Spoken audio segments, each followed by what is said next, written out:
மகாலய பட்சம் தொடங்கி இருக்கக்கூடிய இந்த நேரத்தில் ரிஷபராசி அன்பர்கள் எப்படிப்பட்ட பலனை பெற போறீங்க? அது மட்டும் இல்லாம செப்டம்பர் 21 ஞாயிற்றுக்கிழமை நாட்களில் தொடங்கி இருக்கக்கூடிய இந்த மகாலய அமாவாசையால ரிஷபராசி அன்பர்கள் உங்களுக்கு எப்படிப்பட்ட பலன்கள் உங்க வாழ்க்கையில் கிடைக்க போகுது? அது மட்டும் இல்லாம உங்க வாழ்க்கையை மாற்றமைக்கக்கூடிய முக்கியமான விஷயங்கள் எல்லாமே இந்த நேரத்தில் நீங்க செய்யறதால கண்டிப்பா நல்ல பலன் கிடைக்கக்கூடிய வாய்ப்பு உண்டுன்னு சொல்லலாங்க. அது மட்டும் இல்லாம அமாவாசைன்னு சொன்னாலே முன்ன உங்களுக்கு திதி தர்ப்பணம் கொடுக்கக்கூடிய விஷயத்தை தான் செய்ய சொல்லுவாங்க. குலதெய்வ வழிபாட்டை செய்ய சொல்லக்கூடிய ஒரு வழக்கம் இருக்கும். ஏன்னா அமாவாசை நாட்கள்ல சின்னதா ஒரு மந்திரம் சொன்னா கூட அதுக்கு ரெட்டிப்பான பலன் கிடைக்கக்கூடிய வாய்ப்புண்டு.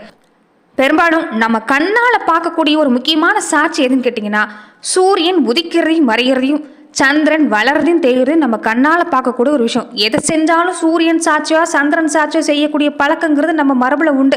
முன்னவங்க வகுத்து வச்சுட்டு போன நியதியும் அப்படிதாங்க. அதனால தான் அமாவாசை நாட்களில் பல முக்கியமான விஷயங்கள் எல்லாமே செய்ய சொல்லுவாங்க.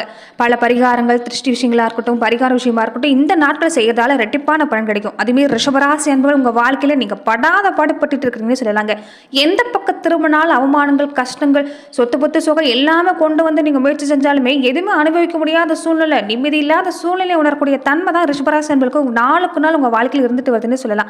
பண கஷ்டம் இருந்தா கூட சமாளிச்சுக்கலாம். ஆனா மனசுல ஏகப்பட்ட வருத்தத்தோடு இருக்கிறீங்க. இந்த நேரத்துல உங்க மனசுலையும் சரிங்க, உங்க வாழ்க்கையிலும் சரிங்க, நீங்க சந்திக்கக்கூடிய பல பிரச்சனைகளுக்கு தீர்வு தரக்கூடிய ஒரு விஷயங்கிறது இந்த அமாவாசை நாட்கள், அதுவுமே இந்த மகாலய பட்ச காலத்துல உங்களுக்கு கண்டிப்பா ஒரு நல்ல பலன் கிடைக்கும். அப்படி பாக்குறப்ப மகாலய அமாவாசை நாட்கள் நீங்க எந்த விஷயத்த செய்யணும், செய்யக்கூடாது, திதி தர்ப்பணம் கொடுக்கக்கூடிய நேரம் என்ன, கொடுக்கவே கூடாத நேரம் என்ன, இது எல்லாமே இந்த பதிவுல பார்க்கலாம்.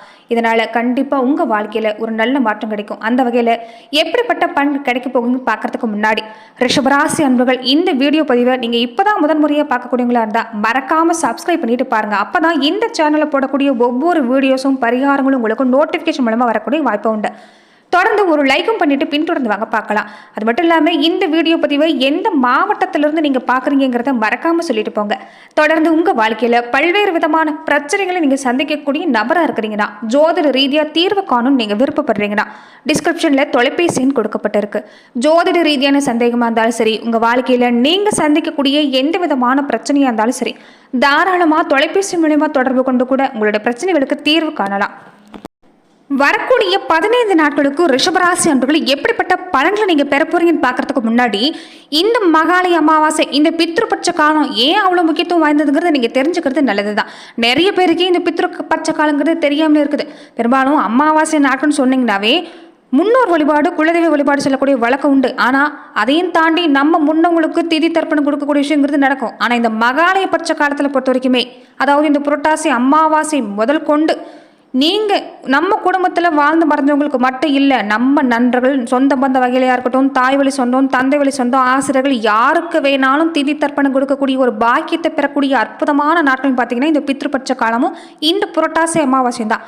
வருடத்திலேயே 3 முக்கியமான அமாவாசைன்னு பார்த்தீங்கன்னா இந்த ஆடி அமாவாசை, தை அமாவாசை, புரட்டாசி அமாவாசை. இந்த முக்கியமான இந்த 3 அமாவாசைகளை தவறவே விடக்கூடாது. அந்த வகையில் இந்த புரட்டாசி அமாவாசையும் இதுக்கு முன்னாடி வரக்கூடிய 15 நாட்களும் பெரும்பாலும் இந்த மாத காலகட்டங்கள் இந்த வருடத்தை பொறுத்த வரைக்குமே புரட்டாசி அமாவாசை தொடங்குறதுக்கு முன்னாடியே இந்த மகாலய பட்ச காலங்கிறது தொடங்கியிருக்குது.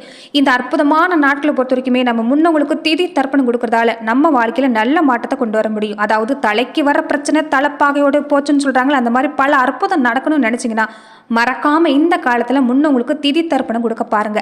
பெரும்பாலும் நிறைய பேர் குழம்பு போயிடுவாங்க, எந்த நேரத்துல திதி தர்ப்பணம் கொடுக்கறது, எப்படி கொடுக்கறது, இந்த விஷயம் எல்லாமே தெரியாம இருக்கக்கூடியவங்க இருப்பாங்க. தயவு செஞ்சு இந்த வீடியோ பதிவு பார்க்கக்கூடியவங்க இந்த விஷயத்தை நீங்க நல்லா கவனிக்க பாருங்க. அதாவது பெரும்பாலும் ராகு காலம், யமகண்ட நேரத்துல நீங்க திதி தர்ப்பணம் கொடுக்கக்கூடாது.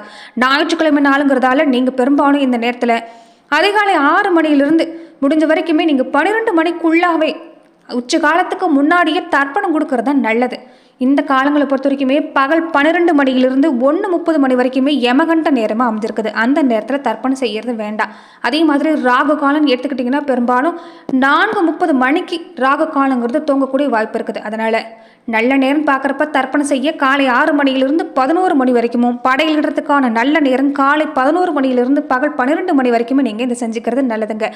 பெரும்பாலும் படையிலிட்டு வழிபாடு செய்கிறது ஒரு சிறப்பான பலன் தான். நீர்நிலைகளுக்கு போய் நீராடி நீங்கள் முன்னவங்களுக்கு யாருக்கு திதி தர்ப்பணம் கொடுக்கணும்னு நினைக்கிறீங்களோ அவங்களுக்கு நீங்கள் முறையாக திதி தர்ப்பணம் கொடுக்கறது நல்லது. அப்படி என்னால் திதி தர்ப்பணம் கொடுக்க முடியாத சூழ்நிலையில் நான் இருக்கிறேன், நான் வீட்டிலிருந்தே திதி தர்ப்பணம் கொடுக்கணும்னு நினைக்கக்கூடியவங்க கூட தாராளமாக செய்யலாம். அதுக்கு நீங்கள் செய்யக்கூடிய விஷயம், வீட்டை நல்லா சுத்தம் செஞ்ச பின்னாடி உடம்பும் சரி மனசு சரி சுத்தமாக இருக்கணும். அன்றைக்கி நீங்கள் யாரையும் திட்டுறதோ பேசுகிறதோ செய்யக்கூடாது. சங்கடப்பட்டுக்கிட்டு மனசை கஷ்டப்படுத்திக்கிட்டு நீங்கள் திதி தர்ப்பணங்கிறது மற்றவங்களுக்கு கொடுக்கக்கூடாதுங்க.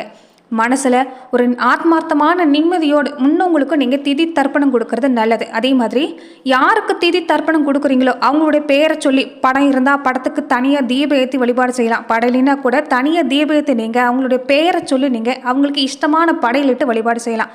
வீட்டு வாசப்படிக்கு வெளியே வந்ததுமே நீங்கள் எள்ளும் தண்ணீரை இறைச்சி காசுன்னு சொல்லிக்கிட்டே அவங்களுடைய பேரை நீங்கள் மனதார நீங்கள் உச்சரித்து இந்த வழிபாட்டை செய்கிறதால கண்டிப்பாக நல்ல பலன் கிடைக்கக்கூடிய வாய்ப்புங்கிறது உண்டு. அதுமாதிரி ரிஷபராசி என்பவர்கள் இந்த விஷயத்தை செஞ்சுக்கிறது நல்லது தான். இதனால் உங்கள் வாழ்க்கையில் நீங்கள் சந்திக்கக்கூடிய பல தடங்கிறது நீங்கும். பல அவமானங்கள் பல சித்திரவதைங்கிறது உங்கள் வாழ்க்கையில் இல்லாமலாம் இல்லை. அந்த நிலை மாறணும்னு நினச்சிங்கன்னா இந்த விஷயத்தை நீங்கள் செய்ய பாருங்கள். பெரும்பாலும் இந்த விஷயம் செய்கிறது நல்லது. அன்றைய தினத்தில் நீங்கள் காகத்துக்கு அன்னம் விடுறது, பசுமாட்டுக்கு வாழைப்பழம் அகத்திக்கீரை மாதிரியான விஷயத்தை ஏற்பாடு செய்கிறது, ஏழை எளியவங்களுக்கு குறைஞ்சபட்சம் ஒரு நபருக்காவது அன்னதானம் செய்ய பாருங்கள். இது சிறப்பான பலன் கிடைக்கும். முடிஞ்சவங்க கொடை தானமாக தரலாம், செருப்பு தானமாக தரலாம், போர்வை தானமாக தரலாம்.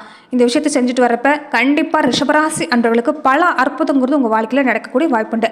தொடர்ந்து பார்த்தீங்கன்னா இனி அடுத்து வரக்கூடிய நாட்கள் எல்லாமே எப்படிப்பட்ட பலன்களை நீங்கள் பெற போகிறீங்கிறத நம்ம பார்க்கலாங்க. அதே மாதிரி திதி தர்ப்பணம் கொடுத்த பின்னாடி மாலை 6 மணிக்கு பின்னாடி விநாயகர் கோவிலோ இல்லைன்னா பக்கத்தில் இருக்கக்கூடிய சிவ ஆலயத்துக்கோ போய் நீங்கள் தீபேற்றி வழிபாடு செய்ய பாருங்க. இது இன்னுமே சிறப்பு தான். குடும்ப வாழ்க்கைன்னு எடுத்துக்கிட்டிங்கன்னா ரிஷபராசி அன்பர்களுக்கு இந்த காலகட்டம் சிறப்பு தாங்க.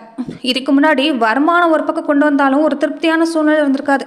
கை கெட்டினா வாய் கெட்டலன்னு சொல்லுவாங்களே, அந்த மாதிரி தான் உங்கள் வாழ்க்கை இருந்திருக்கும். ஆனால் இந்த நேரம் செலவுங்கிறது கொஞ்சம் இருந்தாலுமே உங்களுக்கு சிறப்பு தான். சேமிக்க வாய்ப்பு இருக்காது, ஆனால் வரவும் செலவும் சமங்கிற மாதிரி தான் இருக்கும். பெரும்பாலும் குடும்ப பிரச்சனை தான் உங்களுக்கு அதிகமாகவே. இந்த நேரம் நிறைய பேருடைய மனசில் இருக்கக்கூடிய விஷயம், இந்த குடும்ப வாழ்க்கையே வேண்டாம், எங்கேயாவது வனவாசம் போயிடலாம்னு நினைக்கக்கூடியவங்களாமே இருப்பீங்க. ஏன்னா அப்படி தான் இந்த நேரத்தில் குடும்ப வாழ்க்கையிலும் சரி தொழில் வியாபாரம் எல்லாத்துலேயுமே உங்கள் வாழ்க்கையில் நடந்துகிட்டு இருக்குதுன்னு சொல்லலாம். எதை ஒன்று திட்டப்பட்டு செஞ்சாலும் அதில் பாதிப்புங்கிறது இருந்துக்கிட்டே இருக்குது. பெரும்பாலும் இந்த நேரத்தில் இந்த விஷயத்தை செய்ய பாருங்கள், முன்னவங்க வழிபாட்டை செய்ய பாருங்கள், கண்டிப்பாக நல்ல பலன் கிடைக்கும். பெருசாக சிரமங்கிறது இருக்காது. கண்ணுக்கு தெரியாமலேயே வரக்கூடிய பிரச்சனை கண்ணுக்கு தெரியாமலே மறையக்கூடிய வாய்ப்புங்கிறது உண்டு.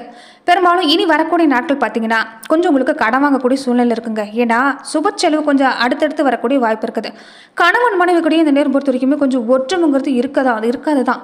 ஏன்னா நீங்கள் தான் பார்த்து நடந்துக்கணும். கொஞ்சம் நீங்கள் கோபப்படுறது வேண்டாம். எதுவாக இருந்தாலும் புரிய வைக்க முயற்சி செய்ய பாருங்கள். விட்டு பிடிக்கிறது நல்லது. ரொம்ப ரொம்ப முக்கியம். குடும்ப விஷயத்தை மற்றவங்க கிட்ட பகிர்ந்துக்க வேண்டாம். எவ்வளவுதான் பாதிப்பு இருந்தாலும் அது இன்னும் தான் பிரச்சனையை பெருசு பண்ணலாம். அதனால கொஞ்சம் கவனம் பாருங்க. திருமண முயற்சின்னு எடுத்துக்கிட்டிங்கன்னா கொஞ்சம் தடங்களை கூடுதல் தான் உங்களுக்கு ஏற்படக்கூடிய வாய்ப்பு இருக்குது. வெளிநாடு சம்மந்தப்பட்ட விஷயமும் உங்களுக்கு சிறப்பு தான். வெளிநாட்டில் வேலை பார்க்கக்கூடியவங்களா இருந்தாலும் இந்த நேரம் கொஞ்சம் வேலையில் கவனம் கொடுக்கணும். நெருங்கின உறவுக்கார வகையில் கொஞ்சம் பாதிப்பு இருக்கிறதால இந்த விஷயத்துலையும் கொஞ்சம் கவனமாக இருங்க. வேலைன்னு எடுத்துக்கிட்டால் உங்களுக்கு பாதிப்பு இல்லை. அதே மாதிரி உத்தியோகத்தை பொறுத்த வரைக்குமே சம்பள உயர்வு பதவி உயர்வு இதெல்லாமே சிறப்பாக இருக்குது. புதுசாக வேலைக்கு முயற்சி செஞ்சாலும் வேலை கிடைக்கும். மனசுக்கு பிடிச்ச நிறுவனத்தில் வேலை கிடைக்கக்கூடிய வாய்ப்பு இருக்குது. தொழில் வியாபாரம் எடுத்துக்கிட்டிங்கன்னா சனி ராகு கூட்டு சேர்க்கை, அதனால நல்ல லாபம் தான். நிதி நிறுவனத்தோட ஆதரவு சிறப்பாக இருக்குது. புதுசாக விற்பனை நிலையம் திறக்கிறதுக்கு ஏற்ற மாதம் தான். வெளிநாடு சம்மந்தப்பட்ட விஷயமும் லாபமும் முடியும். கலைத்துறையை சார்ந்திருக்கக்கூடியவங்களுக்கும் இந்த நேரம் சிறப்பு தாங்க. சுக்கிரன் சுபப்பலம் பெற்றிருக்கிறதால வருமானம் வாய்ப்பு சிறப்பு தான். தசாபுத்தி சிறப்பாக இருக்கக்கூடியவங்களுக்கு வெளிநாடு போயிட்டு வரக்கூடிய யோகம் இருக்குது. செல்வாக்கு இந்த நேரம் சிறப்பு தான். பொருளாதார நிலை சரி செய்ய முடியும். அரசியல் துறையை சார்ந்திருக்கக்கூடியவங்களுக்குமே இந்த காலகட்டம் சுக்கிரனோட பிடியில் தான் இருக்கிறதால சிறப்பான நேரம் தான். சாணக்கியத்தனம் பேசுங்க. இந்த காலகட்டங்களை பொறுத்த வரைக்குமே உங்களுக்கு முக்கியமானவங்க எல்லாமே பக்கபலமாக இருக்கிறதால நிச்சயம் நல்ல மாட்டம் தான். மற்ற கட்சியிலிருந்து கூட அழைப்பு வரும். ஆனால் அவசர முடிவு எடுத்துடாதீங்க. எதிர்காலம் சிறப்பாக இருக்கணும்னா எதுவாக இருந்தாலும் சிந்தித்து தான் செயல் பண்ணுவாங்க. உள் மனசு என்ன சொல்லுதோ அதை கேட்டு செய்ய பாருங்க. சிறப்பாக இருக்குது. மாணவர்களுக்குமே இந்த காலகட்டம் அற்புதம் தான். கல்வி நிலையில் நல்ல முன்னேற்றம் இருக்குது. ஏன்னா கிரகிக்கக்கூடிய தன்மை நினைவாற்றல் சிறப்பாக இருக்குது. விசேஷ உயர்கல்வி பெறத்துக்குண்டான வாய்ப்பு உண்டாகும். வெளிநாடு போகக்கூடியவங்களுக்கும் இந்த நேரம் வாய்ப்பு அதிகம்தான். நீங்கள் எந்த உதவி எதிர்பார்த்தாலும் உங்களுக்கு கிடைக்குங்க. அதனால கல்வியில் கவனம் கொடுத்தீங்கன்னா இந்த நேரம் சிறப்பு தான். விவசாயத்துறையை சார்ந்திருக்கக்கூடியவங்களுக்குமே விளைச்சல் சிறப்பாக இருக்குது. வருமானம் சிறப்பாக இருக்குது. தண்ணி பத்தாக்குறங்கிற பேச்சுக்கு இடல்ல. கால்நடை மூலமாகவும் நல்ல மாற்றம் தான். பழைய கடன் பிரச்சனை தான் கொஞ்சம் தொந்தரவு தருமே தர மற்றபடி உங்களுக்கு பாதிப்பு இல்லை. அனுகூலமான பலன் கிடைக்கக்கூடிய வாய்ப்பு இருக்குது. ரிஷபராசி அன்பர்கள் என்றைக்குமே நீங்கள் தொடர்ந்து பார்த்தீங்கன்னா இந்த விவசாயத்துறை சார்ந்திருக்கக்கூடியவங்க கால்நடை வளர்க்கக்கூடியவங்க எல்லாமே நீங்கள் முடிஞ்ச வரைக்குமே இந்த கால்நடை பசுமாட்டை பொறுத்த வரைக்குமே நீங்கள் தொட்டு வணங்கிட்டு வரது நல்லது. பெண்களாக இருக்கக்கூடியவங்க குரு சுக்கிரன் இந்த 2 முக்கியமான கிரகம் சிறப்பாக இருக்குதுங்க. திருமணமான பெண்களாக இருந்தால் கருத்தரிக்கிறதுக்கு அதிகப்படியான வாய்ப்பு. வேலைக்கு முயற்சி செஞ்சாலும் வேலை கிடைக்கும். வீட்டிலையும் சரிங்க, வேலையிலையும் சரிங்க நிம்மதி கிடைக்கும். வேலையில் பாராட்டு கிடைக்கக்கூடிய வாய்ப்பு இருக்குது. ரொம்ப உற்சாகமாக செயல்பட போகிறீங்க. அதுவே உங்களுக்கு ஒரு நிறைய மாற்றத்தை தரப்போகுது.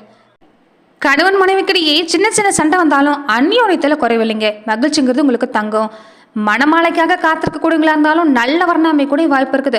பெரும்பாலும் இந்த நேரம் குடும்பத்தில் ஒருத்தருக்கு ஒருத்தர் விட்டு கொடுத்து போனீங்கன்னா சிறப்பாக இருக்குதுங்க. உங்கள் குழந்தைகளோட எதிர்காலத்துக்காக நீங்கள் போடக்கூடிய திட்டங்கள் எல்லாமே சிறப்பான பண்ண தரக்கூடிய வாய்ப்பு இருக்குது. முடிஞ்ச வரைக்குமே இந்த நேரத்தில் செவ்வாய்க்கிழமை நாட்களில் பக்கத்தில் இருக்கக்கூடிய எந்த கோவிலாக இருந்தாலும் சரி தீபேற்றி வழிபாடு செய்ய பாருங்க. நிச்சயம் நல்ல பலன் கிடைக்கும். அதுவுமே இந்த அமாவாசை நாட்களில் ஒரு முக்கியமான பரிகாரம், இந்த விஷயத்த மறந்துடாதீங்க. உங்கள் வாழ்க்கையில் தடை இருக்குது, பிரச்சனை இருக்குது, மனசில் நிம்மதியில நினச்சிங்கன்னா என்ன பிரச்சனையோ என்ன தடையோ அதை நீங்கள் மனதார நினச்சி மாலை நேரத்தில் இந்த ராகு கால நேரத்தில் பொறுத்த வரைக்குமே ஒரு ஸ்பூன் அளவுக்கு தான் கொள்ளு பயிர் எடுத்து நீங்கள் இடப்பக்கமாக 7 முறை வலப்பக்கமாக 7 முறை நீங்கள் சுற்றி பறவைகளுக்கோ எறும்புகளுக்கோ நீங்கள் அதை போட்டுவிட்டு திரும்பி பார்க்காம குளிச்ச பின்னாடி வீட்டுக்கு வந்து நீங்கள் தீப ஏற்றி வழிபாடு செய்ய பாருங்கள். நிச்சயம் நல்ல பலன்.